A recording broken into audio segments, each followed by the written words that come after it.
Me llamo Sofía y tengo 32 años. Nunca pensé que mi vida llegaría a este punto. Mientras me miro al espejo del baño, tocando el moretón que empieza a formarse en mi mejilla, no puedo creer lo que acaba de pasar. Eres una egoísta. Las palabras de Roberto aún resuenan en mis oídos. Mi madre te necesita y tú le niegas el dinero. Hace apenas una hora, mi suegra Dolores llamó pidiendo 50,000 pesos para una supuesta emergencia médica. Era la tercera vez este mes que pedía dinero.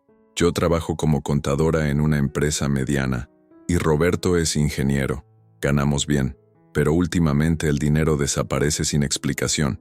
Cuando le dije que no podíamos seguir prestándole dinero sin saber para qué era realmente, Roberto perdió el control. Por primera vez en nuestros 6 años de matrimonio, su mano se estrelló contra mi rostro. Lo siento, mi amor, dijo después con lágrimas en los ojos. No sé qué me pasó. Es que mi mamá está muy enferma, pero algo dentro de mí se rompió. No fue solo el golpe físico, sino darme cuenta de que durante meses he estado ciega ante algo más grande. Al día siguiente, Roberto salió temprano al trabajo sin desayunar. Dijo que tenía una junta importante. Aproveché para revisar nuestras finanzas con más cuidado. Como contadora sé encontrar irregularidades, y lo que descubrí me dejó helada. En los últimos 6 meses, habíamos prestado a su madre más de 300,000 pesos, pero había más transferencias que no reconocía.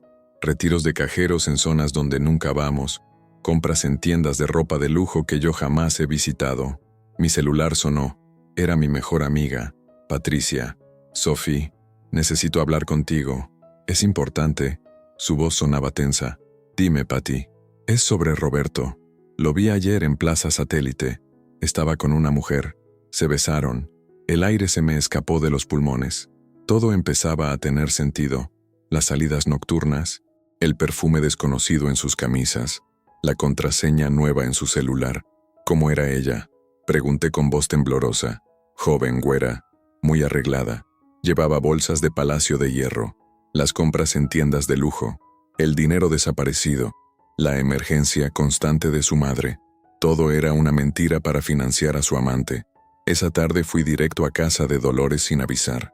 Vivía en Naucalpan, en una casa modesta pero bien cuidada. Cuando abrió la puerta, su expresión cambió al verme. Sofía, qué sorpresa. ¿Roberto está contigo? No, Dolores. Vine a hablar contigo, de los 50,000 pesos de ayer, y de todos los demás préstamos. Su rostro se puso pálido. Me invitó a pasar con nerviosismo. La sala estaba impecable con un televisor nuevo de 65 pulgadas y muebles recién comprados. ¿Cuál emergencia médica, Dolores? Te ves muy saludable, y tu casa se ve muy bien arreglada. Sofía, dime la verdad. ¿Sabías que Roberto tiene una amante? ¿Por eso me pedía el dinero? ¿Para dárselo a ella? Dolores se derrumbó en el sillón, cubriéndose el rostro con las manos. Él me dijo que si no te pedía el dinero, me quitaría mi apoyo, que ya no me pagaría la despensa ni nada. Yo no sabía qué hacer, Sofía, perdóname. ¿Entonces es verdad? ¿Tiene una amante? Se llama Vanessa, confesó entre sollozos. Tiene 24 años. Roberto la conoció hace un año en un congreso. Le está pagando un departamento en Santa Fe y todos sus gastos. Por eso necesita tanto dinero. Sentí que el mundo se me venía encima. No solo me había golpeado y engañado, sino que había manipulado a su propia madre para robarme. Salí de casa de Dolores con la cabeza dando vueltas. No lloré, ya no me quedaban lágrimas. Solo sentía una furia fría apoderándose de mí. Patricia me esperaba en una cafetería cerca de mi trabajo. Cuando le conté todo, golpeó la mesa con frustración. Ese desgraciado. Sophie, tienes que dejarlo, pero antes tienes que protegerte. ¿Qué quieres decir? Mira, mi primo Javier es abogado especialista en divorcios. Debes documentar todo. El golpe, las transferencias, todo. Y averiguar más sobre esa Vanessa. Cuanta más información tengas, mejor posición tendrás en el divorcio. Tenía razón. No podía simplemente confrontarlo. Roberto era manipulador y sabía cómo hacer que yo pareciera la mala. Necesitaba pruebas sólidas. «Hay algo más», dijo Patricia bajando la voz. «Conozco a un investigador privado. No es caro y es discreto. Él puede seguir a Roberto, conseguir fotos, documentar todo. No sé, Patty. Suena muy extremo». «¿Extremo? Él te golpeó, Sofía. Te está robando. Está viviendo una doble vida.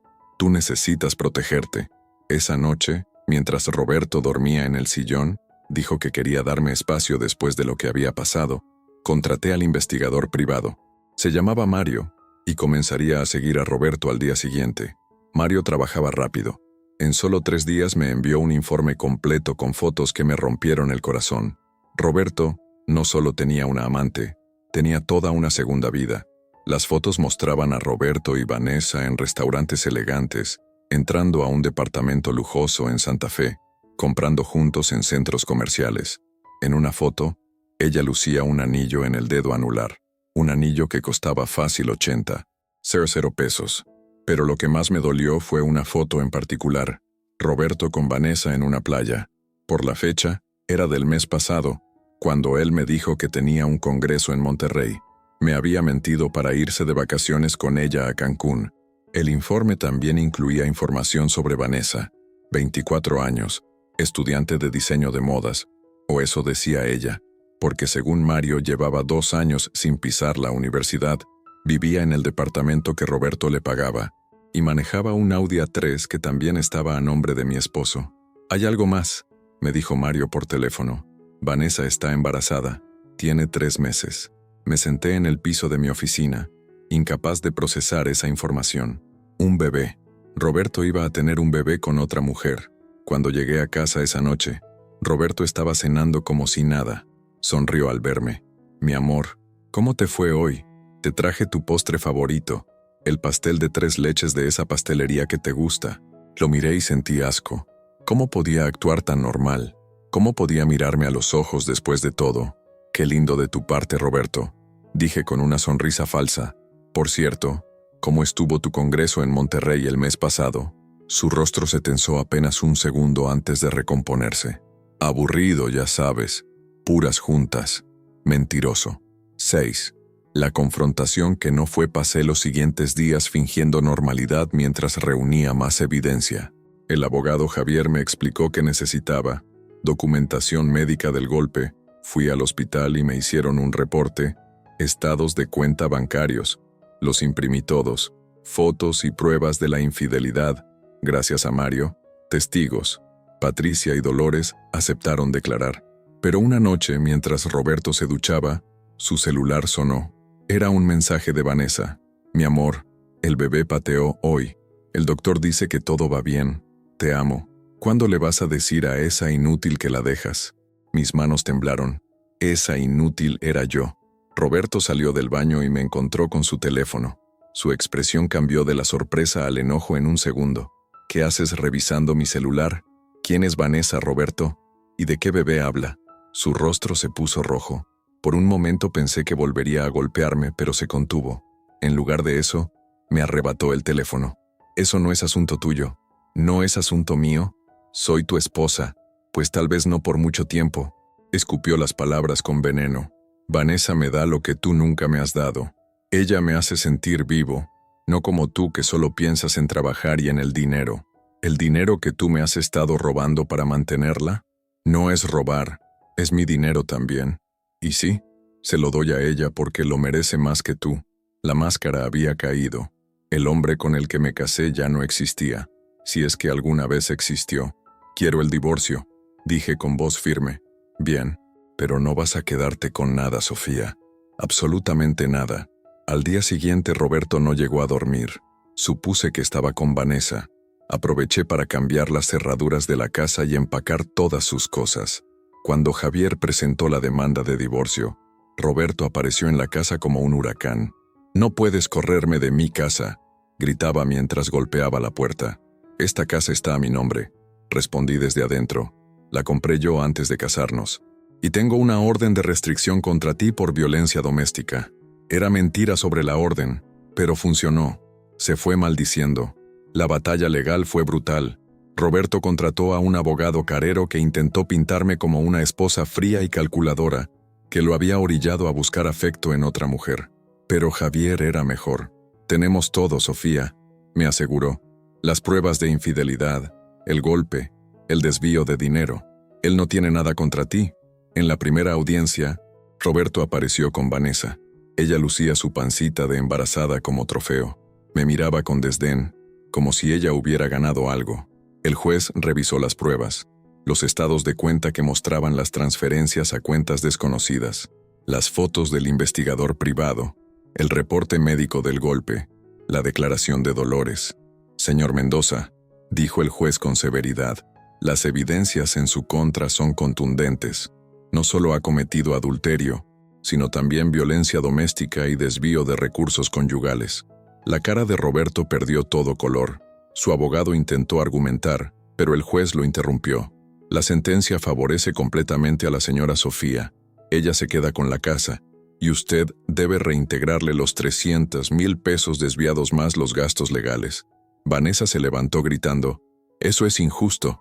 Nosotros necesitamos ese dinero para el bebé. Señorita, siéntese, o la sacaré de la sala», ordenó el juez.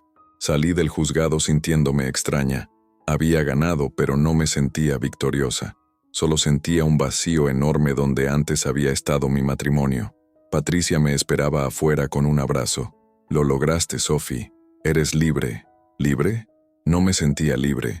Me sentía rota. Los siguientes meses fueron difíciles. Roberto tuvo que venderme el Audi de Vanessa para empezar a pagarme. Ella lo dejó cuando se dio cuenta de que ya no tenía dinero para mantenerla. Regresó con sus padres a Toluca, y según supe, el bebé resultó no ser de Roberto. Era de otro hombre con el que también salía. La ironía era cruel. Roberto lo había perdido todo: su matrimonio, su dinero, su amante, y hasta el bebé que pensaba era suyo. Por una mentira, Dolores vino a visitarme un día con lágrimas en los ojos. «Sofía, yo sé que no tengo derecho a pedirte nada, pero Roberto está muy mal. Perdió su trabajo por todo el escándalo.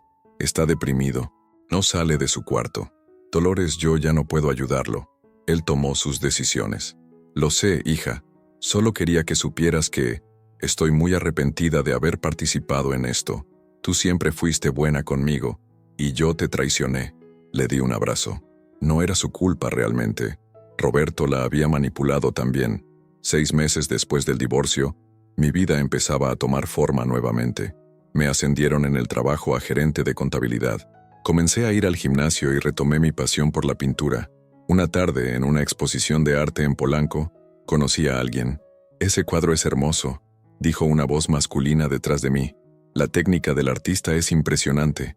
Me volteé y vi a un hombre de unos 38 años, bien vestido, con una sonrisa amable. «Sí, es mi favorito de la exposición», respondí. «Me llamo Daniel. Soy arquitecto. ¿Tú también eres amante del arte?» «Sofía, soy contadora, pero pinto en mi tiempo libre. Es mi terapia». Hablamos durante horas. Daniel era divorciado también, con una hija de 10 años que visitaba cada fin de semana.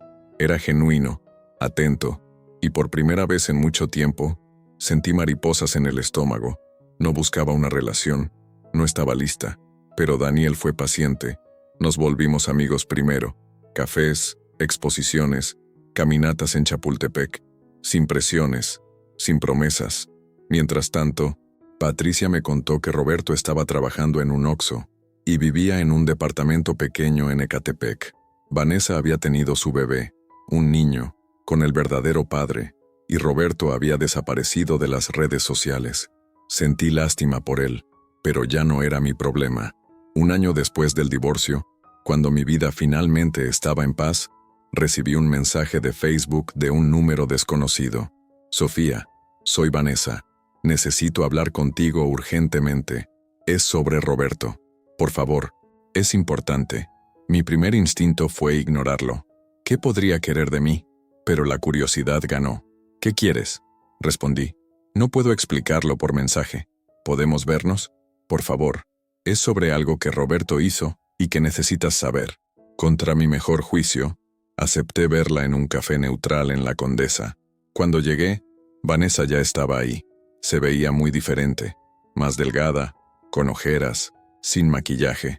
Parecía que había envejecido 10 años. «Gracias por venir», dijo con voz temblorosa. «Sé que no tengo derecho a pedirte nada después de todo lo que pasó. Ve al grano, Vanessa. ¿Qué es tan importante? Roberto, él no es quien tú crees. Yo tampoco sabía toda la verdad hasta hace poco». «¿De qué hablas?». Vanessa sacó un folder de su bolsa y lo puso sobre la mesa. «Cuando Roberto y yo terminamos, Él estaba furioso. Me amenazó, me acosó. Tuve que poner una orden de restricción, pero antes de eso, investigué sobre él porque tenía miedo. Y descubrí algo terrible. Abrió el folder. Dentro había recortes de periódicos viejos y documentos. Roberto estuvo casado antes que contigo. Su primera esposa se llamaba Carmen. Ella desapareció hace 8 años. La investigación concluyó que fue un accidente, que se cayó de un puente durante una discusión con Roberto, pero nunca encontraron el cuerpo. Sentí que el piso desaparecía bajo mis pies. Las manos me temblaban mientras revisaba los documentos. Ahí estaba, Roberto Mendoza, viudo de Carmen Solís, quien había caído accidentalmente del puente de Tlalpan en 2017. ¿Por qué me cuentas esto?, pregunté, aunque mi voz salió apenas como un susurro. Porque cuando Roberto me amenazó, dijo algo que me heló la sangre. Vanessa tenía lágrimas en los ojos. Dijo, ya desaparecía una mujer que me estorbaba. No creas que no puedo hacerlo de nuevo. Dios mío. Por eso te busqué, Sofía. Después investigué más y encontré que Roberto te golpeó. Vi las demandas. Si yo no hubiera quedado embarazada de otro hombre, si no lo hubiera dejado, creo que él me habría hecho algo. Y temo que si algún día se obsesiona contigo otra vez. No terminó la frase, pero no era necesario. Entendía perfectamente. ¿Has ido a la policía con esto? Sí, pero dicen que el caso de Carmen está cerrado. Sin cuerpo, sin pruebas nuevas, no pueden reabrirlo. Solo anotaron mi denuncia por las amenazas. Me quedé en ese café mucho tiempo después de que Vanessa se fuera, mirando esas fotos de Carmen. Era hermosa, de mi edad, con toda una vida por delante. ¿Y Roberto? ¿Realmente era capaz de eso? Esa noche llamé a Patricia y le conté todo. Sophie, esto es muy grave. Creo que deberías contratar seguridad privada o algo, y definitivamente informar a tu familia.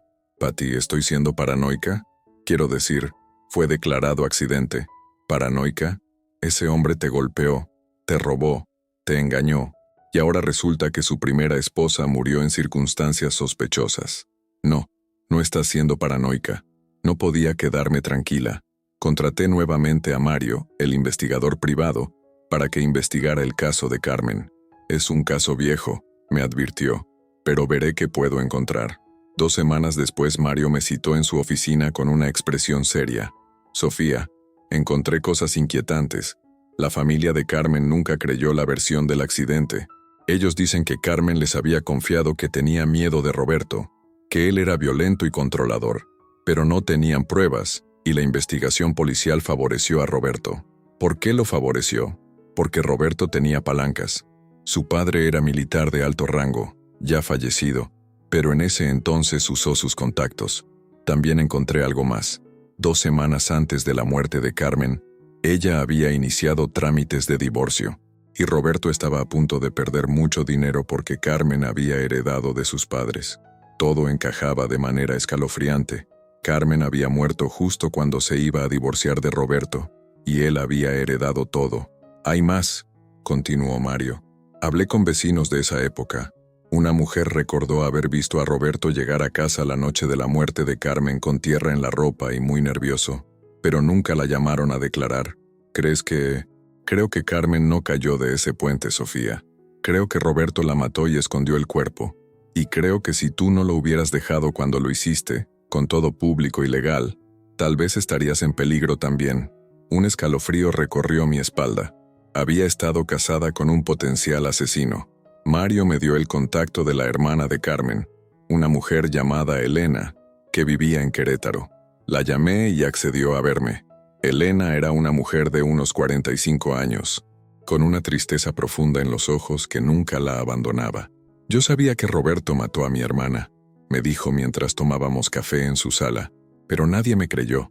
Todos decían que estaba traumatizada, que no podía aceptar el accidente. Yo te creo, le dije, y creo que hay que reabrir el caso. Elena se echó a llorar. He estado peleando esto durante 8 años. Los policías dicen que sin cuerpo no hay caso. El padre de Roberto hizo desaparecer las pruebas, presionó a testigos, pero ahora el padre de Roberto está muerto. Y hay nuevos testigos. Vanessa escuchó sus amenazas. Yo puedo testificar sobre la violencia. La vecina que lo vio con tierra en la ropa. ¿Crees que tenemos oportunidad? Creo que debemos intentarlo. Tu hermana merece justicia. Javier, mi abogado, Nos ayudó a presentar una solicitud formal para reabrir el caso. Al principio las autoridades se resistieron, pero la prensa se interesó en la historia. Una periodista, Mariana Suárez, comenzó a investigar y publicó un artículo en un periódico importante titulado El puente de las mentiras. ¿Asesinato disfrazado de accidente? La presión pública funcionó. La fiscalía anunció que reabriría la investigación de la muerte de Carmen Solís. Roberto, predeciblemente, se volvió loco. Comenzó a enviarme mensajes amenazantes. Esto es tu culpa, perra. Yo no hice nada, y tú estás arruinando mi vida otra vez. Te vas a arrepentir de meterte en esto. Deberías tener cuidado cuando camines sola por la calle. Documenté todo y lo reporté a la policía. Esta vez sí emitieron una orden de restricción real contra Roberto. La investigación avanzó rápido. Los perros rastreadores llevaron a los investigadores a una zona boscosa cerca de Ajusco, no muy lejos del puente donde supuestamente Carmen había caído. Después de 2 días de búsqueda, encontraron restos humanos enterrados a 2 metros de profundidad. El ADN confirmó lo que Elena y yo ya sabíamos. Era Carmen. La causa de muerte fue traumatismo cráneoencefálico severo, pero no consistente con una caída. Carmen había sido golpeada con un objeto contundente antes de ser enterrada. Había sido asesinada. La noticia explotó en todos los medios. Roberto fue arrestado por asesinato en primer grado. Yo estaba en casa de Patricia cuando vimos su arresto en las noticias. Roberto gritaba y forcejeaba mientras los policías lo metían en la patrulla. Yo no hice nada. Es un complot. Sofía me está incriminando. ¿Lo puedes creer?, dijo Patricia, hasta el final negándolo todo. Pero yo no sentía triunfo, solo tristeza. Tristeza por Carmen, por su familia, por todos los años perdidos. Y escalofríos al pensar que yo había compartido cama con ese hombre, que había confiado en él, que había estado a punto de... No quería terminar ese pensamiento. El juicio de Roberto Mendoza se convirtió en uno de los casos más seguidos del año. Los medios lo llamaban el caso del puente de las mentiras, y cada día había nuevas revelaciones. Durante el proceso, salieron a la luz más detalles horribles. Roberto había sacado un seguro de vida a nombre de Carmen 2 meses antes de matarla, por 5 millones de pesos. Un testigo finalmente se atrevió a declarar. Había visto a Roberto cargando algo envuelto en una lona la noche de la desaparición de Carmen. Análisis forenses encontraron ADN de Carmen en el coche que Roberto tenía en esa época, un coche que supuestamente había vendido, pero que lograron localizar. Dolores, su propia madre, declaró que Roberto había llegado a su casa esa noche, nervioso y sudando, diciéndole que Carmen lo había dejado y se había ido con otro hombre. Yo tuve que testificar también. Conté sobre la violencia, sobre cómo Roberto me había golpeado, sobre su temperamento volátil, sobre las mentiras constantes. Cuando subí al estrado, Roberto me miró con un odio tan puro que sentí que me quemaba, pero ya no le tenía miedo. Ya no tenía poder sobre mí. El abogado defensor intentó desacreditar mi testimonio, insinuando que yo estaba resentida y quería venganza. Pero Javier lo destruyó en el contrainterrogatorio. Señora Sofía, dijo el fiscal durante mi testimonio, ¿en algún momento durante su matrimonio el señor Mendoza mostró señales de violencia antes del golpe? Sí, violencia verbal, psicológica. Me controlaba, revisaba mi celular, se enojaba si llegaba tarde del trabajo. Me hacía sentir que todo era mi culpa. ¿Igual que reportó la familia de Carmen? Exactamente igual. Vanessa también testificó. Contó sobre las amenazas, sobre el carácter violento de Roberto, sobre cómo él le había dicho que ya había eliminado a una mujer problemática antes. Después de 3 meses de juicio, el jurado deliberó por solo 4 horas. Culpable. Roberto Mendoza fue declarado culpable de asesinato en primer grado, ocultamiento de cadáver y fraude por el seguro de vida.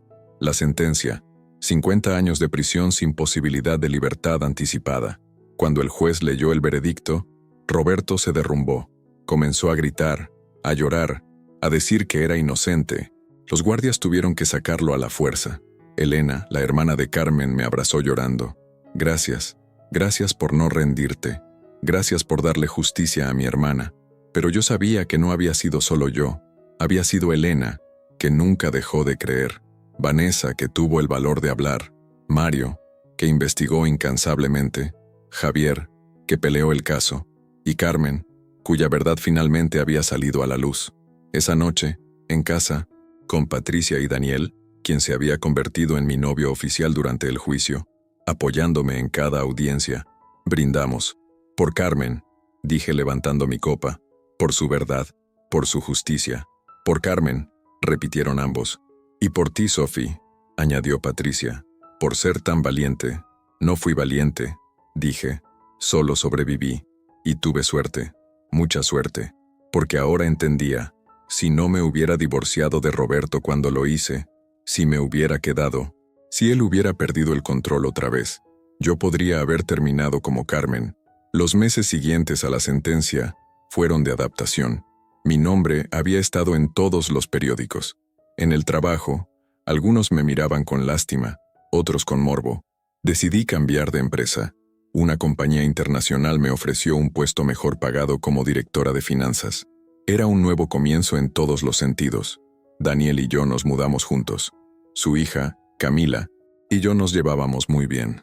Ella había pasado por el divorcio de sus padres y entendía el dolor de una familia rota.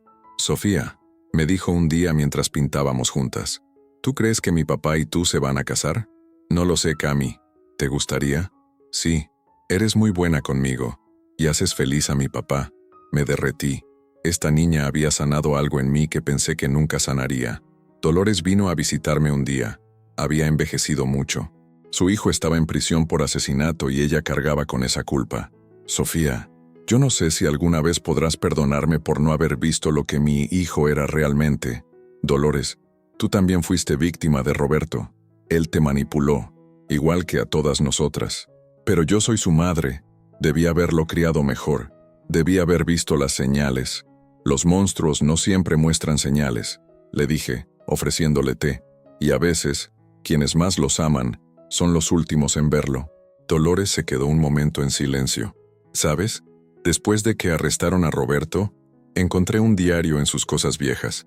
Lo escribió cuando tenía 16 años. Ya entonces hablaba de controlar a las mujeres, de que todas le debían obediencia. Yo pensé que eran tonterías de adolescente, pero se quebró. Estaban las señales y yo las ignoré. Ya no puedes cambiar el pasado. Solo puedes vivir con la verdad ahora. ¿La verdad? La verdad es que mi hijo es un asesino. Y que por poco tú también. No pudo terminar. La abracé. A pesar de todo, ella también necesitaba sanación. Elena, la hermana de Carmen, se había convertido en activista. Fundó una organización para ayudar a familias de mujeres desaparecidas a buscar justicia. Me pidió que fuera parte del consejo. Hay muchas Cármenes, me dijo. Muchas mujeres cuyas muertes fueron clasificadas como accidentes, suicidios, desapariciones voluntarias. Podemos ayudarlas. Y así, algo bueno nació de toda esa oscuridad. 2 años después de la sentencia recibí una carta. Era de Roberto, desde la prisión de Santa Marta a Catitla. Sofía, sé que no merezco que leas esto. Sé que me odias, y tienes razón, pero necesito que sepas algo antes de que sea demasiado tarde. Tengo cáncer terminal. Los doctores me dan 6 meses de vida, tal vez menos. Y en este tiempo he tenido que enfrentar lo que soy, lo que hice. Maté a Carmen. Lo admito. Ella me iba a dejar. Me iba a quitar todo. Yo no podía permitirlo. Mi padre siempre me dijo que un hombre debe controlar a su mujer, que no puede mostrar debilidad. Cuando perdí el control con Carmen, cuando ella me desafió, algo en mí se rompió. La golpeé. No planeaba matarla, pero una vez que empecé no pude parar. Y cuando vi lo que había hecho, entré en pánico. Mi padre me ayudó a encubrirlo. Él arregló todo con sus contactos. Luego te conocí a ti. Eras tan diferente. Pensé que contigo podría ser diferente, que podría ser el hombre que fingía ser. Pero los monstruos no cambian, Sofía. Solo se esconden mejor. Cuando Vanessa apareció, fue como una droga. Era joven, me admiraba, me hacía sentir poderoso otra vez. Y tú eras cada vez más exitosa, más independiente. Me sentía pequeño a tu lado. El día que te golpeé, vi el miedo en tus ojos y sentí satisfacción, igual que con Carmen antes de que muriera, y supe que si te quedabas conmigo, eventualmente te mataría también, porque eso es lo que soy, un hombre que no puede soportar que una mujer sea su igual. Tuviste suerte de irte cuando lo hiciste, y yo, Yo voy a morir aquí, solo, con el peso de mis crímenes. No espero perdón. Solo quería que supieras la verdad de mi propia boca. También quiero que sepas algo más. Hay otra, antes de Carmen. Se llamaba Lucía. Fue mi novia en la universidad. Murió en un accidente de coche cuando tenía 21 años. Nadie sospechó nada porque éramos muy jóvenes, pero yo manipulé el coche. Ella me había dejado por otro y yo no lo pude soportar. 3 mujeres, 3 vidas destruidas por mi ego, mi necesidad de control, mi incapacidad de aceptar el rechazo. Vas a leer esto y tal vez pienses que estoy buscando redención. No la busco, no la merezco. Solo quiero que sepas quién fui realmente, para que otras mujeres aprendan a ver las señales que tú, Carmen y Lucía no vieron hasta que fue demasiado tarde. Los hombres como yo no cambiamos, solo mejoramos en mentir. Roberto. Mis manos temblaron al terminar de leer. Lucía. Había otra víctima que nadie conocía. Inmediatamente llamé a Elena y a las autoridades. La información sobre Lucía se verificó. Lucía Ramírez, 21 años. Murió en 2009 en un accidente de coche donde los frenos fallaron misteriosamente. Era la exnovia de Roberto. Su familia fue contactada. Después de 16 años, finalmente tenían respuestas. No fui a ver a Roberto antes de que muriera. No le debía eso, pero sí envié una carta a través de Elena. Roberto, tu confesión no te redime, pero tal vez ayude a otras mujeres a reconocer las señales, el control, los celos enfermizos, la violencia que empieza pequeña y crece. Espero que tu muerte sea dolorosa, no por venganza, sino porque es la única justicia que Lucía, Carmen y todas las mujeres que lastimaste pueden obtener ahora. No te perdono, nunca lo haré, pero sí te agradezco por finalmente decir la verdad, que tu Dios, si existe, tenga más misericordia contigo de la que tú tuviste con tus víctimas. Sofía. Roberto murió 3 meses después, en la prisión, solo y en agonía. No fui a su funeral. Dolores lo enterró en una tumba sin nombre, avergonzada del legado de su hijo. 5 años después de todo aquello, mi vida es irreconocible de la pesadilla que viví. Daniel y yo nos casamos en una ceremonia pequeña en la playa de Tulum. Camila fue nuestra dama de honor y lloró de felicidad. Adoptamos un perro, compramos una casa juntos y construimos la familia que siempre soñé. Mi carrera floreció. Ahora soy directora financiera de una corporación internacional y me invitan a dar conferencias sobre finanzas personales y empoderamiento económico de las mujeres. Pero mi trabajo más importante es con la Fundación de Elena. Justicia para Carmen se ha convertido en una organización nacional que ha ayudado a resolver 47 casos de mujeres desaparecidas o asesinadas cuyos casos habían sido cerrados prematuramente. Vanessa, sorprendentemente, se convirtió en mi amiga. Ella también sobrevivió a Roberto y entendía el trauma de haber estado cerca de un depredador. Ahora es trabajadora social, ayudando a mujeres que salen de relaciones violentas. ¿Quién iba a decir que nosotras dos terminaríamos siendo amigas? Me dijo una vez tomando café. La vida da vueltas extrañas, respondí, pero me alegro de que hayamos convertido nuestro dolor en algo útil. Dolores murió hace 1 año, de un paro cardíaco. Antes de morir, me dejó una carta donde me agradecía por no odiarla, por entender que ella también fue víctima. Le dejé todo su dinero a la fundación en su nombre. Patricia sigue siendo mi mejor amiga. Ella fue quien nunca me dejó sola, quien me dio la fuerza para salir de esa oscuridad. Es la madrina de mi hija, sí. Daniel y yo tenemos una hija ahora. Se llama Carmen Lucía, en honor a las mujeres que no pudieron sobrevivir a Roberto. Hoy, mientras miro a mi hija jugar en el jardín, pienso en todo el camino recorrido, desde ese primer golpe que destruyó mi mundo hasta este momento de paz. A veces las pesadillas todavía vienen. Sueño que Roberto no está muerto, que viene por mí. Despierto sudando y Daniel me abraza hasta que el miedo pasa. Él ya no puede hacerte daño, me susurra. Ya no tiene poder sobre ti. Y tiene razón. Roberto ya no existe, excepto como una advertencia, como una lección de lo que puede esconderse detrás de una sonrisa encantadora y palabras dulces. La semana pasada di una conferencia en una universidad. Una joven se me acercó después, con lágrimas en los ojos. Mi novio me pega, me dijo en voz baja, pero dice que me ama, que va a cambiar. Yo pensaba que era mi culpa, que si yo fuera mejor. La abracé. No es tu culpa. Nunca es tu culpa. Y no va a cambiar. Los hombres violentos no cambian. Solo mejoran en mentir. Las palabras de Roberto en su última carta.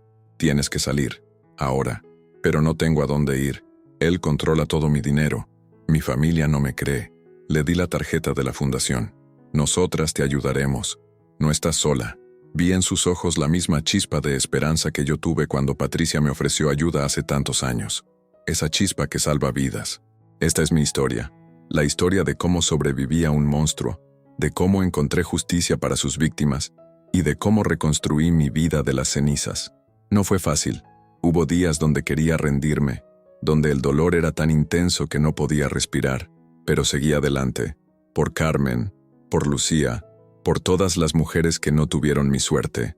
Y ahora, cada vez que ayudo a una mujer a escapar de una relación violenta, cada vez que un caso frío se resuelve gracias a nuestra fundación, cada vez que mi hija me abraza y me dice, te quiero, mami, sé que valió la pena. El golpe que Roberto me dio hace años destruyó mi antigua vida, pero de esa destrucción nació algo más fuerte, más resiliente, más poderoso. Nací de nuevo del dolor, y esta vez, nadie me quitará la vida que construí.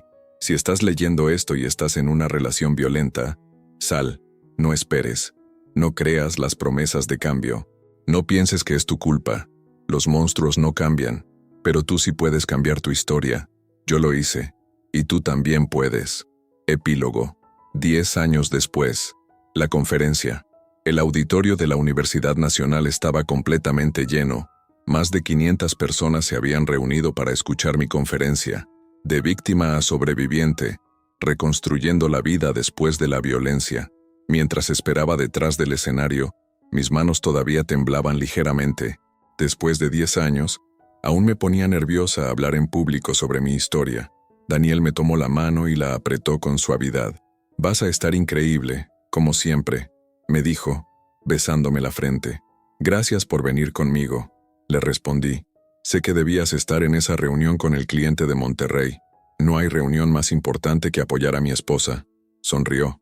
Además, Carmen Lucía insistió en que viniera. Dijo que su mamá necesitaba a su papá aquí. Mencionó a nuestra hija, y mi corazón se llenó de calidez. Carmen Lucía tenía ahora 9 años. Era brillante, segura de sí misma y llena de vida. Nada como la mujer asustada y rota que yo había sido. La coordinadora del evento se acercó. Señora Sofía, es hora. El rector está terminando su introducción. Respiré profundo y salí al escenario. Los aplausos me recibieron como una ola cálida. En la primera fila, vi a Patricia, a Vanessa, a Elena y a varias mujeres que habíamos ayudado a través de la fundación. Mi tribu, mis guerreras. Comencé mi presentación mostrando una foto vieja. Yo, hace 10 años, con el moretón en la mejilla que Roberto me había dejado. Esta era yo hace una década, dije con voz firme. Una mujer que acababa de recibir el primer golpe de su esposo. Una mujer que no sabía que estaba casada con un asesino. Una mujer que estaba a punto de cambiar su vida para siempre. Durante la siguiente hora y media, conté mi historia. No omití nada. La violencia, el engaño, el descubrimiento del asesinato de Carmen, la confesión de Roberto sobre Lucía. Vi lágrimas en muchos rostros, vi rabia en otros, vi reconocimiento en algunos. La pregunta que más me hacen, continué, es, ¿cómo no lo viste venir? ¿Cómo no supiste que era un monstruo? Y la respuesta es compleja. Los hombres violentos son expertos en ocultar su verdadera naturaleza. Son encantadores al principio, te hacen sentir especial, única, pero poco a poco empiezan a aislarte, a controlarte, a hacer que dudes de ti misma. Roberto no empezó golpeándome, empezó revisando mi celular porque me amaba demasiado. Empezó diciéndome qué ropa me quedaba mejor. Empezó alejándome sutilmente de mis amigos. Y para cuando me golpeó por primera vez, yo ya estaba tan condicionada que mi primer pensamiento fue, ¿qué hice mal? Pero aquí está la verdad que todas las mujeres necesitan saber. Nunca es tu culpa. Nunca. No importa qué hiciste o dejaste de hacer. La violencia es una elección que él hace. Y los hombres violentos no cambian porque no quieren cambiar. Disfrutan el poder que sienten al controlarte. Al final de la conferencia, Abrí el espacio para preguntas. Docenas de manos se levantaron. Una mujer joven, de unos 25 años, tomó el micrófono con manos temblorosas. Mi esposo me dice que exagero, que él nunca me ha pegado realmente, solo me empuja cuando me pongo histérica. ¿Eso cuenta como violencia? Sí, respondí sin dudar. La violencia no empieza con un puñetazo, empieza con un empujón, con un agarre fuerte del brazo, con palabras que te hacen sentir pequeña. Todo eso es violencia. Y si ya llegó al punto de empujarte, créeme, va a escalar. Siempre escala. Otra mujer, mayor, de unos 50 años, preguntó: ¿Cómo le explicaste a tu hija sobre su padre anterior? ¿Cómo le dices a una niña que estuviste casada con un asesino? Carmen Lucía sabe que antes de conocer a su papá Daniel, estuve casada con un hombre muy malo que lastimó a mucha gente. Conforme vaya creciendo, le contaré más detalles apropiados para su edad. Pero lo más importante es que ella crezca sabiendo reconocer las señales de un hombre peligroso. Que sepa que ningún hombre tiene derecho a controlarla, a gritarle, a tocarla sin su permiso. Que sepa que su valor no depende de ningún hombre. Un hombre de unos 30 años levantó la mano tímidamente. Yo fui violento con mi expareja. La empujé 2 veces durante discusiones. Ella me dejó y ahora estoy en terapia. ¿Realmente no hay esperanza para los hombres como yo? ¿No podemos cambiar? La sala se quedó en silencio. Todas las miradas se volvieron hacia mí. Aprecio tu honestidad, dije con cuidado, y el hecho de que estés en terapia es un paso. Pero seré brutalmente honesta contigo. El cambio real en hombres violentos es extremadamente raro. La mayoría solo aprende a ocultar mejor su violencia o a manipular mejor a sus víctimas. Si realmente quieres cambiar, necesitas años de terapia intensiva. Necesitas aceptar completamente la responsabilidad sin excusas. Y necesitas entender que tal vez nunca debas estar en una relación hasta que hayas hecho ese trabajo profundo. Y aún así, ninguna mujer te debe una oportunidad. Ella hizo bien en dejarte. El hombre asintió con lágrimas en los ojos. Tiene razón. Gracias por su honestidad. Reencuentros. Después de la conferencia, el vestíbulo del auditorio se llenó de mujeres que querían hablar conmigo, abrazarme, compartir sus historias. Pasé 2 horas escuchando, aconsejando, dando tarjetas de la fundación. Una mujer me llamó particularmente la atención. Tendría unos 40 años, bien vestida, pero con una tristeza profunda en sus ojos que reconocí inmediatamente. Señora Sofía, mi nombre es Gabriela, mi hermana. Mi hermana murió hace 5 años. Su esposo dijo que se suicidó, pero yo nunca lo creí. Ella era feliz, tenía planes. Pero la policía cerró el caso como suicidio y yo no he podido hacer nada. Le tomé las manos. ¿Has contactado con nuestra fundación? Sí, pero me dijeron que tienen una lista de espera muy larga. Hay tantos casos. Dame tu número. Le dije, voy a hacer que tu caso sea prioritario. Si tu hermana fue asesinada, vamos a demostrarlo. Sus ojos se llenaron de esperanza y gratitud. Esos momentos, esas conexiones, eran la razón por la que seguía haciendo esto a pesar del dolor que me traía recordar mi propia historia. Patricia se acercó cuando finalmente el vestíbulo se vació. Sophie, fuiste increíble ahí arriba. Cada vez que te escucho, me impresionas más. No podría hacer nada de esto sin ti, Patty. Tú fuiste quien me salvó, quien me dio la fuerza para salir. Tú te salvaste sola, respondió. Yo solo estuve ahí para recordarte que eras fuerte. Vanessa se unió a nosotras con una sonrisa. ¿Quién iba a decirnos hace 10 años que las 3 estaríamos aquí, juntas ayudando a otras mujeres? Definitivamente no yo. Reí. Honestamente, cuando te conocí, quería odiarte. Y tenías todo el derecho, dijo Vanessa. Yo fui horrible contigo, pero Roberto nos manipuló a ambas. Él era el monstruo, no nosotras. Elena, la hermana de Carmen, se acercó a nuestro pequeño círculo. Señoras, tenemos una reunión del Consejo de la Fundación en 20 minutos, y tengo buenas noticias. En la oficina de la Fundación, Elena reveló las noticias. Habíamos recibido una donación anónima de 10 millones de pesos, la más grande en la historia de la organización. ¿10 millones? Exclamé incrédula. ¿Quién haría una donación así? No lo sabemos. El donante insistió en permanecer anónimo. Solo dejó una nota. Elena sacó un papel. Dice, para Carmen, Lucía y todas las mujeres silenciadas. que sus voces finalmente sean escuchadas. Se me hizo un nudo en la garganta. 10 años después, y las vidas que Roberto destruyó seguían inspirando esperanza y justicia. Con este dinero podemos abrir 3 oficinas regionales más, dijo Elena emocionada. Podemos contratar más investigadores, más abogados, podemos ayudar a tantas mujeres. Y vamos a hacerlo, dije con determinación, en honor a Carmen, a Lucía, y a todas las que no pudieron contarlo. La visita al cementerio. Al día siguiente, como hacía cada año en el aniversario de la sentencia de Roberto, visité el cementerio donde estaba enterrada Carmen. Daniel me acompañó, como siempre. Llevaba flores frescas, girasoles, porque Elena me había dicho que eran las favoritas de Carmen. La tumba era sencilla pero hermosa. Elena la visitaba cada semana y siempre estaba impecable. Carmen Solís, 1987-2017. Finalmente en paz. Tu verdad fue escuchada. Puse las flores en el florero y me senté en el pasto junto a la lápida. Daniel se sentó a mi lado, dándome espacio, pero estando presente. Hola, Carmen, dije en voz baja. Han pasado 10 años desde que encontramos tu cuerpo, desde que finalmente te hicimos justicia. Quiero que sepas que tu muerte no fue en vano. La fundación que lleva tu nombre ha ayudado a resolver 53 casos hasta ahora, 53 familias que tienen respuestas, 53 mujeres que pueden descansar en paz como tú. Elena está bien. Se casó hace 2 años con un buen hombre que la trata como reina. Está feliz, Carmen. Todavía te extraña cada día, pero está viviendo una vida plena. Creo que eso es lo que tú hubieras querido. Y yo también estoy bien. Tengo una hija hermosa que lleva tu nombre. Tengo un esposo maravilloso que me demuestra cada día cómo debe tratar un hombre a una mujer. Tengo una vida que nunca imaginé posible cuando estaba casada con Roberto. Él murió, ¿sabes? Hace 7 años. Cáncer. Murió solo y con dolor, y no puedo decir que lo lamenté. Espero que donde sea que estés hayas encontrado la paz que él te quitó. Las lágrimas corrían por mis mejillas. Daniel me pasó un brazo por los hombros. Creo que ella estaría orgullosa de ti, dijo suavemente, de todo lo que has construido de esa tragedia. Espero que sí, respondí. Espero que todas ellas lo estén.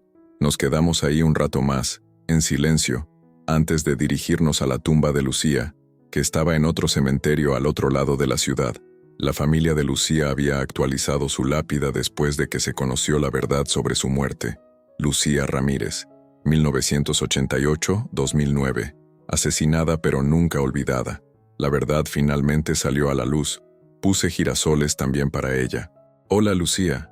Nunca te conocí, pero siento que te conozco a través de tu familia, a través de las fotos que he visto, las historias que me han contado. Eras brillante, llena de vida, con toda tu vida por delante, y Roberto te la quitó porque su ego no pudo soportar que lo dejaras. Tu madre me llama cada mes, ¿sabes? Solo para hablar, para sentirse conectada con alguien que entiende. Me cuenta historias sobre ti, sobre cómo querías ser veterinaria, sobre cómo rescatabas animales de la calle. Dice que yo te hubiera caído bien. Quiero que sepas que tu nombre no está olvidado. En cada conferencia que doy, hablo de ti, de Carmen, de todas las mujeres que Roberto destruyó, y cada vez que una mujer en la audiencia decide dejar a su pareja violenta, pienso en ti, en que tu muerte está salvando vidas. Eso no hace que sea justo, no hace que deje de doler, pero al menos le da significado. Daniel y yo nos quedamos en silencio un momento más antes de irnos. ¿Sabes qué día es mañana?, me preguntó mientras caminábamos hacia el coche. ¿Qué día? Hace exactamente 10 años que firmamos tu divorcio de Roberto. Sonreí. 10 años. Una década completa de libertad, de sanación, de reconstrucción. Deberíamos celebrarlo, dije. Ya lo tengo planeado, respondió con una sonrisa traviesa. Camila, Carmen, Lucía, Patricia y yo organizamos una cena sorpresa. Bueno, supongo que ya no es sorpresa. Me reí y lo besé. Los amo a todos. No sé qué hice para merecer esta vida. Te la ganaste, Sofía. Con cada decisión valiente, con cada paso adelante, con cada negativa a rendirte.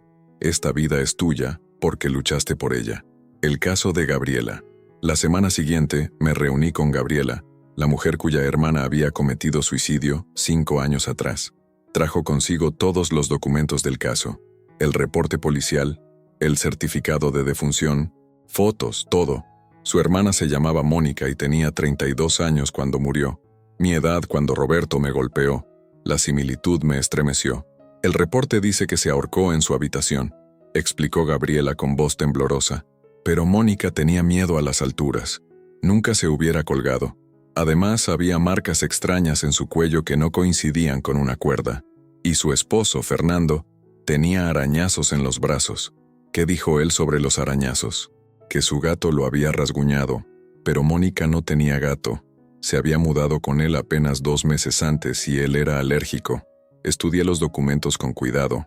Como contadora estaba entrenada para ver patrones, inconsistencias. Y había muchas. El reporte médico dice que Mónica tenía contusiones en las costillas y una fractura vieja en la muñeca. Señalé. ¿Sabías de esto?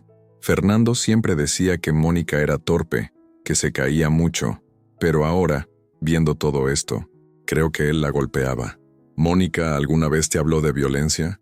Gabriela negó con la cabeza, pero sus ojos se llenaron de lágrimas. No directamente, pero el último mes antes de morir, dejó de visitarnos. Siempre tenía excusas. Y cuando la veía, usaba ropa de manga larga incluso en verano, lentes oscuros. Yo le preguntaba si estaba bien, y ella decía que sí, que Fernando era maravilloso, que estaba muy feliz, pero su sonrisa nunca llegaba a sus ojos.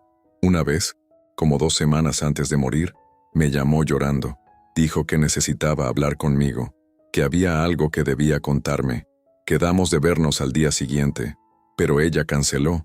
Dijo que había sido una tontería, que estaba siendo dramática, y luego murió. Gabriela, ¿sabías que Fernando ha estado en 2 relaciones desde Mónica? Intervino Elena, quien se había unido a la reunión. Investigamos un poco.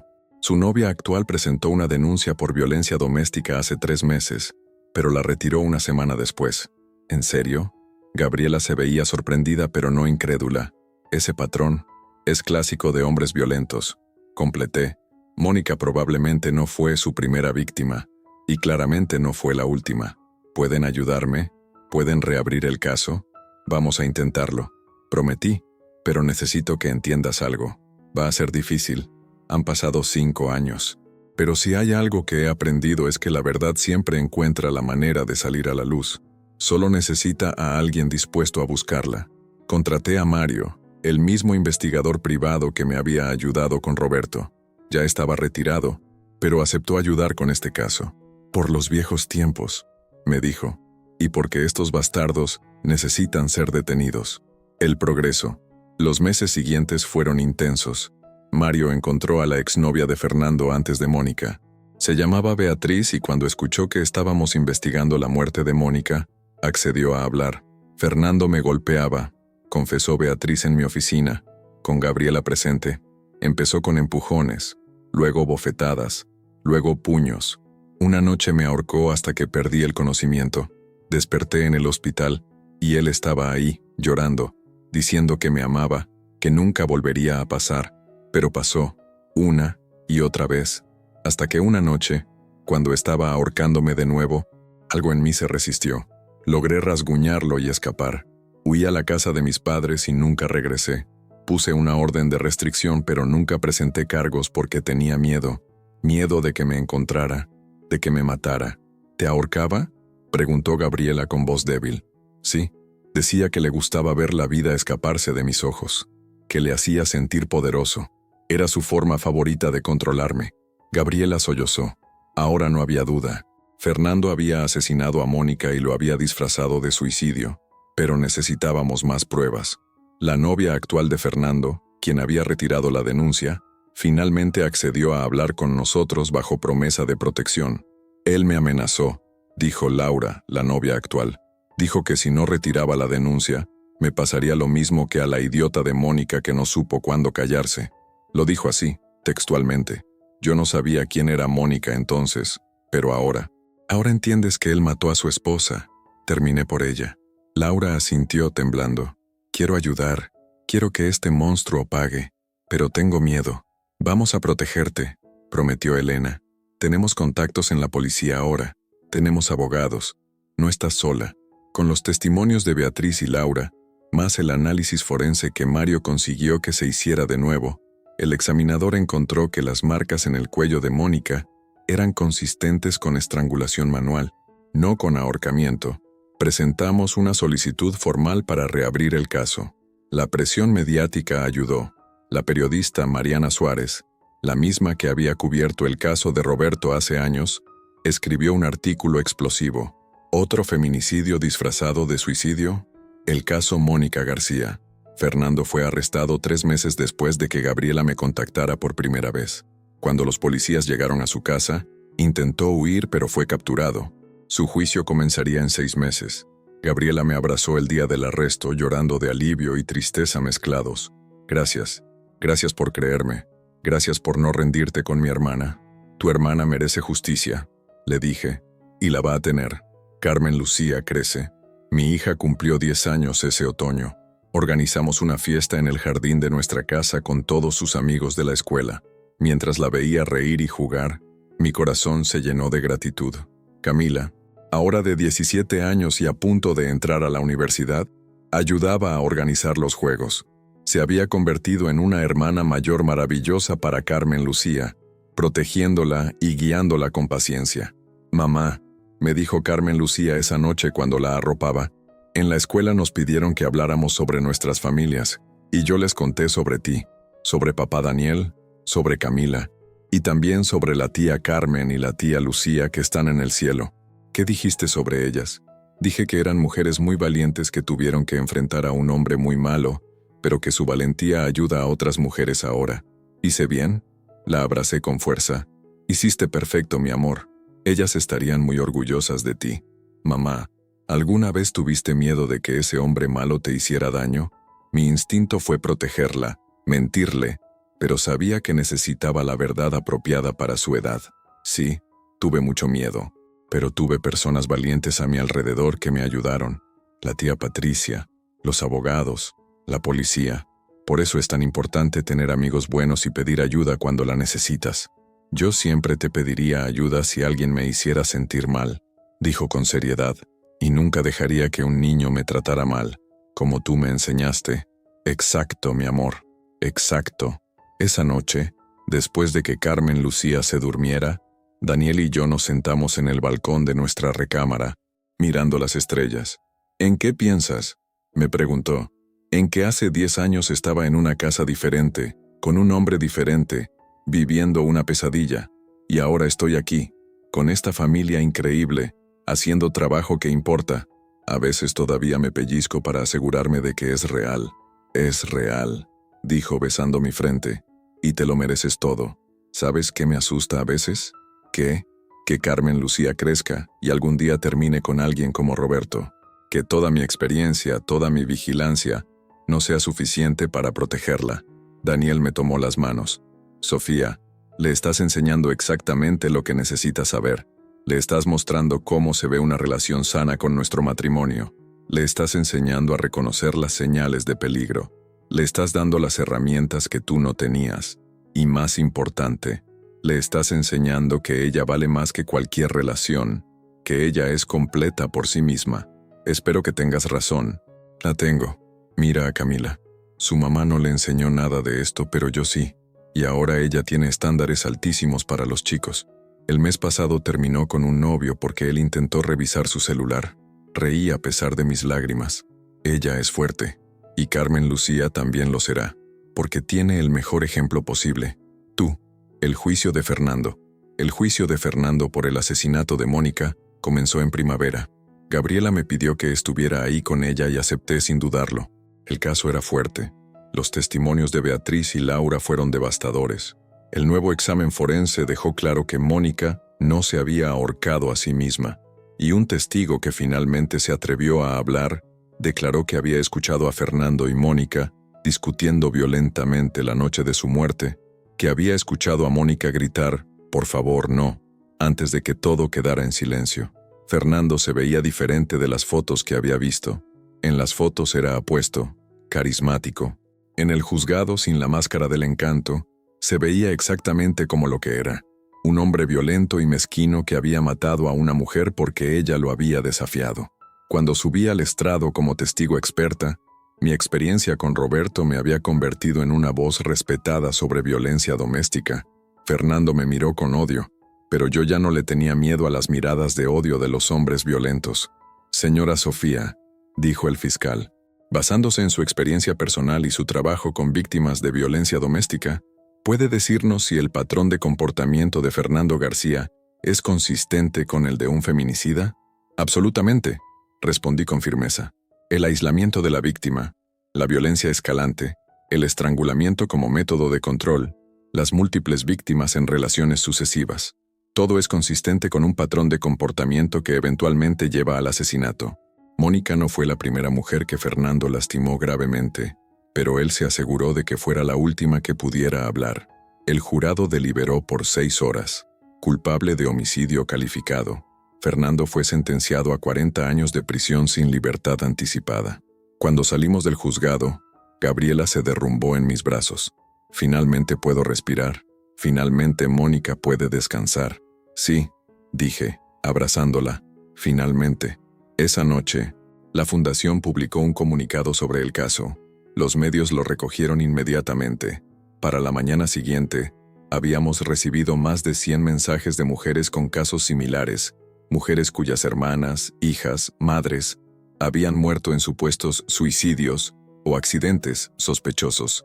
El trabajo nunca terminaba, pero cada victoria, cada caso resuelto, cada mujer que obtenía justicia, hacía que valiera la pena. Reflexiones finales.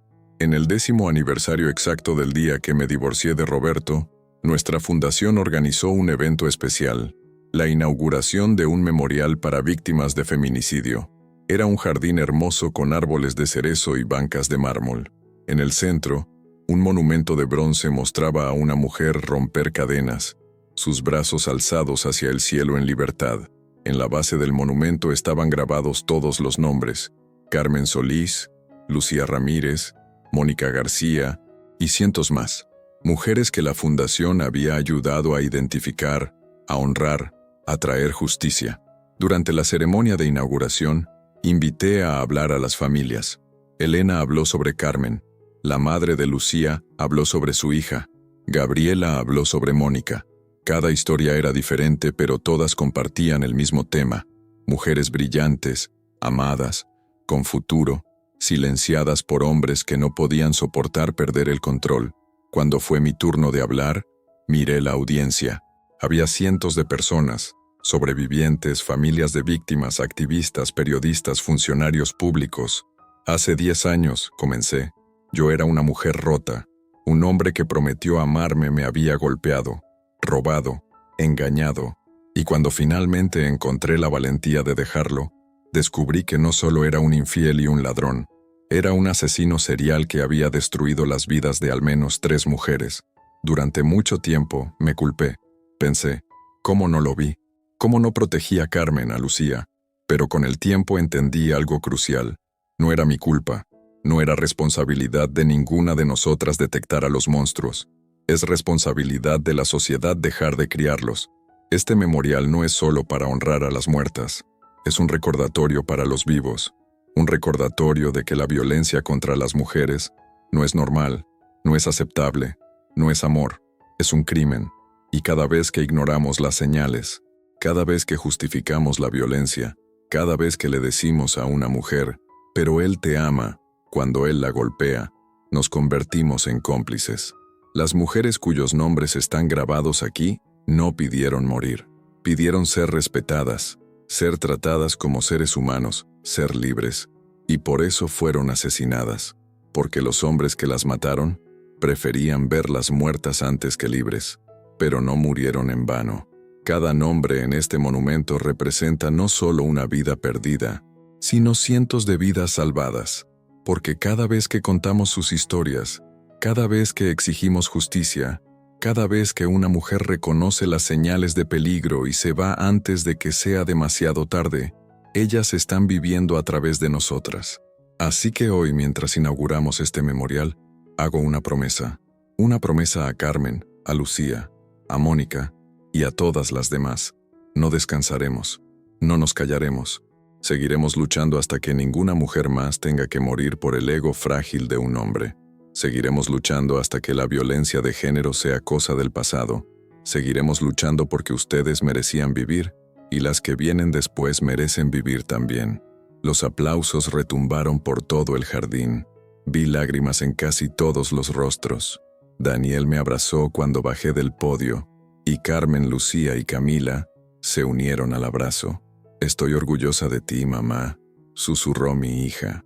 «Y yo estoy orgullosa de la mujer que vas a ser», le respondí. Después de la ceremonia, una mujer joven se me acercó. Tendría unos 22 años, con ojos verdes brillantes y una sonrisa tímida. «Señora Sofía, yo quería agradecerle. Hace 2 años asistí a una de sus conferencias.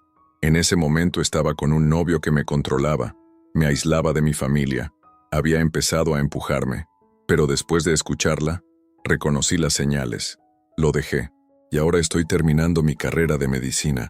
Tengo amigos maravillosos y estoy viva. Estoy viva porque usted me ayudó a ver la verdad. Me abrazó y yo luché por contener las lágrimas. Tú te salvaste sola», le dije. «Yo solo te mostré lo que ya sabías en tu corazón». «Tal vez», respondió, pero sus palabras me dieron el valor. Y por eso, siempre le voy a estar agradecida. Esos eran los momentos que hacían que todo valiera la pena. No solo los casos resueltos, no solo los asesinos encarcelados, sino las vidas salvadas. Las mujeres que seguían vivas porque habían escuchado, aprendido, actuado. El libro 6 meses después de la inauguración del memorial, recibí una llamada de una editorial importante.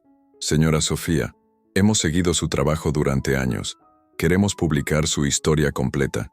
Un libro que detalle no solo su experiencia con Roberto, sino también el trabajo de la fundación, los casos que han resuelto, las lecciones aprendidas. Creemos que podría ayudar a millones de mujeres». Al principio dudé. Escribir todo sería revivir el trauma de nuevo, pero luego pensé en esa joven de ojos verdes que había salvado su propia vida. Pensé en todas las mujeres que aún no sabían que estaban en peligro. «Lo haré», dije, «pero con una condición. Todas las ganancias van a la fundación».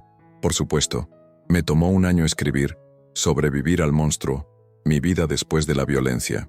Fueron 12 meses de lágrimas, de noches sin dormir, de revivir cada momento doloroso, pero también de sanación, de encontrar significado en el sufrimiento, de transformar el veneno en medicina. Daniel me sostuvo en los días difíciles. Patricia leyó cada capítulo y me dio retroalimentación honesta. Elena escribió el prólogo, contando la historia de Carmen desde la perspectiva de una hermana que nunca se rindió. El libro se publicó en primavera y se convirtió en un bestseller inmediato. Aparecí en programas de televisión, di entrevistas en radio, hice una gira de presentaciones por todo el país. En cada ciudad, mujeres hacían fila para hablar conmigo. Algunas solo querían un abrazo, otras querían consejos, muchas querían contarme sus historias. En Guadalajara, una mujer de 70 años se me acercó. «Llevo 50 años casada con un hombre violento», me dijo con lágrimas. Pensé que era demasiado tarde para mí, que a mi edad ya no podía cambiar mi vida. Pero después de leer su libro, entendí que nunca es demasiado tarde. La semana pasada me fui a vivir con mi hija. A los 70 años, finalmente soy libre. En Monterrey, un hombre de unos 40 años me esperó al final de la fila. «Yo era como Roberto», me dijo con voz quebrada. Controlaba a mi esposa, la insultaba. Una vez la empujé tan fuerte que se cayó por las escaleras. Cuando leí su libro, vi mi futuro. Solo, odiado, destruyendo todo lo que tocaba. Ahora estoy en terapia intensiva. Me divorcié para proteger a mi esposa de mí mismo. Estoy haciendo el trabajo real de cambiar. Quería que supiera que su historia me salvó de convertirme en un asesino. No sabía qué decirle. Parte de mí quería rechazarlo, decirle que no merecía redención, pero otra parte, la parte que había aprendido sobre el perdón y la sanación, entendía que reconocer el problema era el primer paso. «El hecho de que reconozcas lo que eras ya es más de lo que la mayoría hace», le dije finalmente, «pero el trabajo real apenas comienza. Años de terapia, toda una vida de vigilancia sobre tus impulsos, y entender que tu ex esposa no te debe nada, ni siquiera reconocimiento por tu cambio». «Lo sé», asintió, «y no espero nada de ella. Solo quiero dejar de ser un peligro. Después de 6 meses de gira, las ventas del libro habían generado más de 20 millones de pesos para la fundación. Pudimos abrir 10 oficinas regionales, contratar a 50 empleados más y lanzar una línea telefónica de ayuda a las 24 horas. El programa de televisión. Un año después de la publicación del libro, una productora de televisión me contactó con una propuesta, un programa documental que siguiera casos reales de la fundación, mostrando el proceso completo desde la denuncia inicial hasta la resolución. Sería como los programas de crímenes reales, explicó la productora, una mujer llamada Andrea, pero con un enfoque específico en feminicidios y violencia de género. Queremos mostrar no solo los casos resueltos, sino también educar sobre las señales de peligro, los recursos disponibles, cómo ayudar a alguien en una relación violenta. Lo discutí con el consejo de la fundación. Elena estaba entusiasmada. Imagina el alcance. Millones de personas viendo, aprendiendo. Podríamos salvar tantas vidas. Vanessa, quien ahora era parte del consejo, estaba de acuerdo. Y podríamos usar el programa para presionar por mejores leyes, más recursos para víctimas, mejor entrenamiento para policías. Patricia era más cautelosa. Solo asegúrate de que no se convierta en entretenimiento morboso. Estas son vidas reales, tragedias reales. Lo sé, dije. Por eso yo tendría control creativo completo. Nada se transmite sin mi aprobación. Justicia para ellas. Se estrenó 6 meses después, y fue un éxito inmediato. Cada episodio seguía un caso diferente, mostrando el trabajo de investigación, las batallas legales, y finalmente, la resolución. El episodio piloto fue sobre el caso de Mónica. Gabriela aceptó participar, contando su historia con valentía y lágrimas. Cuando Fernando fue confrontado en prisión con las cámaras, él aceptó la entrevista pensando que podría defenderse. Su arrogancia y falta de remordimiento quedaron al descubierto para todo el país. Mónica era histérica, dijo Fernando en la entrevista, con escalofriante frialdad. Siempre exageraba todo. Si yo le hablaba fuerte, decía que le estaba gritando. Si la tocaba, decía que la estaba golpeando. Era insoportable. ¿Y las otras mujeres que también lo acusan de violencia? Pregunté, ya que yo era quien hacía las entrevistas. Beatriz, Laura, ¿ellas también eran histéricas? Las mujeres de ahora son muy sensibles, respondió con desdén. No saben lo que es un hombre de verdad. La reacción del público fue de indignación total. Las redes sociales explotaron. Políticos comenzaron a hablar sobre endurecer las leyes contra el feminicidio. Y lo más importante, cientos de mujeres llamaron a nuestra línea de ayuda, diciendo que habían reconocido a sus parejas en el comportamiento de Fernando. Los siguientes episodios fueron igual de impactantes. Mostramos el caso de una mujer cuyo esposo la había envenenado lentamente con anticongelante, disfrazándolo como una enfermedad misteriosa. Mostramos el caso de un hombre que había matado a sus 3 esposas en accidentes diferentes, colectando el seguro de vida cada vez. Mostramos el caso de una adolescente asesinada por su novio porque quería terminar la relación. Cada episodio terminaba con información crucial, señales de alerta, recursos disponibles, testimonios de sobrevivientes, y cada episodio concluía con la misma frase: si estás en peligro, no estás sola, hay ayuda. La línea telefónica recibía más de 1000 llamadas por semana. Nuestras oficinas estaban desbordadas. Tuvimos que contratar más personal, entrenar más voluntarios, expandir nuestros servicios. Era agotador, pero cada vida salvada hacía que valiera la pena. El reencuentro inesperado. 3 años después del estreno del programa de televisión, recibí un mensaje que nunca esperé. Era de la hija de Roberto, su hija con Vanessa. Bueno, no su hija biológica, pero la niña que todos pensaron que era suya durante el embarazo. Señora Sofía, mi nombre es Daniela. Sé quién es usted. Mi mamá Vanessa me ha contado la historia. Tengo 13 años ahora y necesito hablar con usted. Es sobre mi mamá y sobre todo lo que pasó. Por favor. Llamé inmediatamente a Vanessa. ¿Daniela te contactó?, pregunté. Sí, respondió Vanessa con voz cansada. Sophie, ella ha estado haciendo muchas preguntas últimamente. Sobre Roberto, sobre lo que pasó, sobre por qué lo odiamos tanto. Creo que es lo suficientemente mayor para entender la verdad. o al menos parte de ella. ¿Qué quieres que le diga? La verdad, ella merece saberla. Y creo que escucharla de ti, alguien que sobrevivió, alguien que convirtió el dolor en algo positivo, podría ayudarla. Conocí a Daniela en una cafetería familiar. Era una chica hermosa, inteligente, con los ojos de su verdadero padre pero algo de las facciones de Vanessa.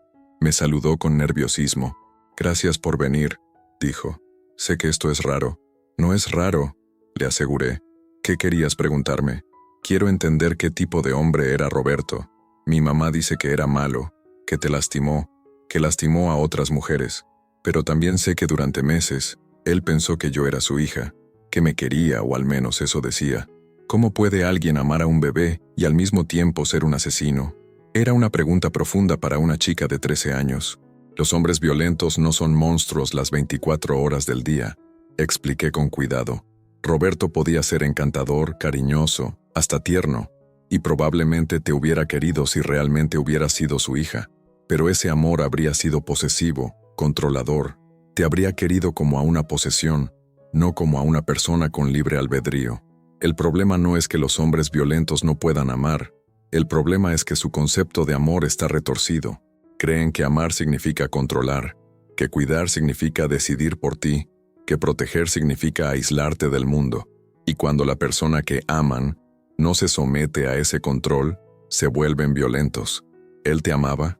Creo que Roberto amaba la versión de mí que existía en su cabeza, la mujer sumisa, obediente que no lo cuestionaba. Pero la verdadera yo, la mujer con opiniones y ambiciones y límites, esa mujer lo enfurecía, y eventualmente me golpeó por ella. ¿Tuviste miedo de que te matara? ¿Como a las otras? Sí. Cuando descubrí lo que le había hecho a Carmen y a Lucía, entendí que si me hubiera quedado, eventualmente habría terminado como ellas. Tuve suerte, Daniela. Mucha suerte. Daniela se quedó en silencio un momento procesando. A veces me pregunto si soy como él, si hay algo malo en mí, porque todos pensaron que era su hija. No, dije firmemente tomando sus manos. La violencia no es genética, y además, tú no llevas sus genes, llevas los genes de tu verdadero padre y de tu mamá. Pero más importante, tú eres tu propia persona, tú decides quién eres, no tu biología. ¿Cómo me aseguro de nunca terminar con alguien como Roberto? Sonreí tristemente. Era la misma pregunta que me quitaba el sueño pensando en Carmen Lucía. Aprendes las señales. Aprendes que el amor verdadero no controla, no aísla, no hace que te sientas pequeña. Aprendes que tú vales más que cualquier relación.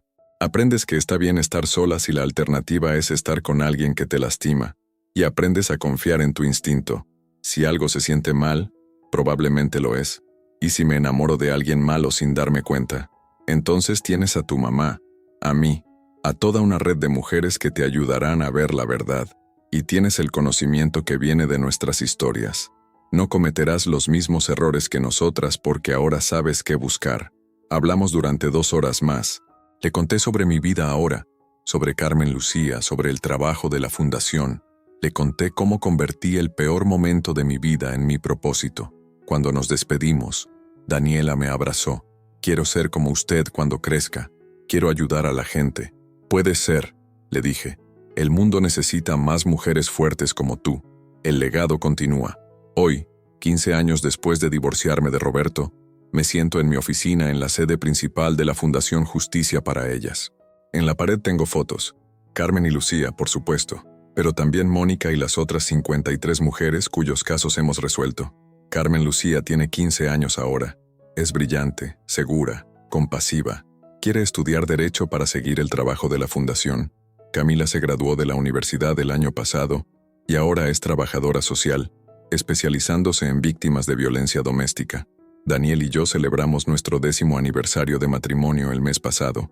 10 años de amor real, sano, respetuoso. 10 años que me han demostrado que los hombres buenos existen, que el amor no tiene que doler. Patricia abrió su propio bufete de abogados enfocado en casos de violencia de género. Trabaja estrechamente con la fundación y ha ganado el 95% de sus casos. Vanessa es directora de una casa de refugio para mujeres escapando de violencia doméstica. Su hija Daniela, ahora de 18 años, es voluntaria en la fundación y planea estudiar psicología. Elena, después de años de lucha, finalmente encontró paz. Se jubiló el año pasado, pero todavía sirve en el consejo de la fundación. Me llama cada domingo solo para hablar, para mantener la conexión que el dolor compartido creó entre nosotras. Dolores murió hace 5 años, pero antes de morir, donó todo el dinero que Roberto le había dado a la fundación. Fue su manera de pedir perdón, de intentar reparar el daño. No era suficiente, nunca sería suficiente, pero era algo. Mario, el investigador privado, también falleció hace 2 años. En su testamento dejó todos sus archivos de casos sin resolver a la fundación. Gracias a esos archivos, hemos podido resolver 12 casos más. El programa Justicia para Ellas va en su 5ª temporada y ha ganado varios premios. Hemos expandido para cubrir no solo casos de feminicidio, sino también trata de personas, violencia sexual y otros crímenes contra mujeres. El memorial que inauguramos hace años ahora tiene 400 nombres grabados, 400 mujeres que encontraron justicia gracias al trabajo de la fundación. Pero hay miles más, decenas de miles, que aún esperan. El trabajo nunca termina. Anoche recibí un mensaje de una mujer en España. Había leído mi libro traducido al español peninsular y quería empezar una fundación similar allá. Le envié todos nuestros materiales, nuestros protocolos, nuestra experiencia. El movimiento está creciendo, expandiéndose más allá de fronteras. A veces me pregunto qué habría pasado si me hubiera quedado con Roberto, si hubiera perdonado ese primer golpe, si hubiera creído sus promesas de cambio. Probablemente estaría muerta. Mi nombre estaría grabado en algún cementerio en lugar de estar en la puerta de una fundación que ha salvado cientos de vidas. El dolor que viví, el trauma que sobreviví, no fue en vano. Se convirtió en propósito, en misión, en legado. Miro por la ventana de mi oficina y veo a un grupo de mujeres saliendo de una sesión de terapia grupal. Están riendo, abrazándose, vivas, sobrevivientes, todas ellas. Y cada una de ellas es un testimonio de que es posible escapar, sanar, reconstruir. Mi teléfono suena. Es la línea directa que mantengo para emergencias. Fundación Justicia para Ellas. Habla Sofía. Hola, dice una voz temblorosa al otro lado. Mi nombre es Carolina y creo que necesito ayuda. Mi esposo me empujó ayer y hoy me amenazó. Tengo miedo de que vaya a empeorar. Carolina, digo con la voz más calmada y firme que puedo. Hiciste bien en llamar. No estás sola. Vamos a ayudarte. Vamos a sacarte de ahí. ¿Estás en un lugar seguro ahora? Y así comienza otra historia de supervivencia. Otra mujer encontrando su camino hacia la libertad. Otra vida salvada. Este es mi legado. No la víctima que fui, sino la guerrera en la que me convertí. No el golpe que recibí, sino las miles de manos que he extendido para levantar a otras. Roberto intentó destruirme. Intentó silenciarme. Intentó convertirme en otra Carmen, otra Lucía, otra estadística más en la epidemia de violencia contra las mujeres. Pero fracasó, porque yo sobreviví. Y no solo sobreviví, sino que prosperé. Y ahora uso mi voz, mi historia, mi dolor transformado en poder, para asegurarme de que ninguna mujer más tenga que sufrir en silencio. Esta es mi venganza contra Roberto y todos los hombres como él. Vivir plenamente, amar completamente, luchar incansablemente. Él está muerto y olvidado, recordado solo como el monstruo que fue. Yo estoy viva y próspera, recordada como la mujer que convirtió su pesadilla en esperanza para miles. Y cada día que despierto junto a mi familia, cada día que ayudo a una mujer a escapar, cada día que veo nombres de nuestro memorial, sé que elegí el camino correcto, elegí la vida, elegí la verdad, elegí la justicia, y seguiré eligiéndolas cada día hasta que mi último aliento. Porque eso es lo que las sobrevivientes hacemos, sobrevivimos, sanamos, y luego regresamos para ayudar a otras a hacer lo mismo. Este es mi testimonio, mi verdad, mi victoria, y es solo el comienzo.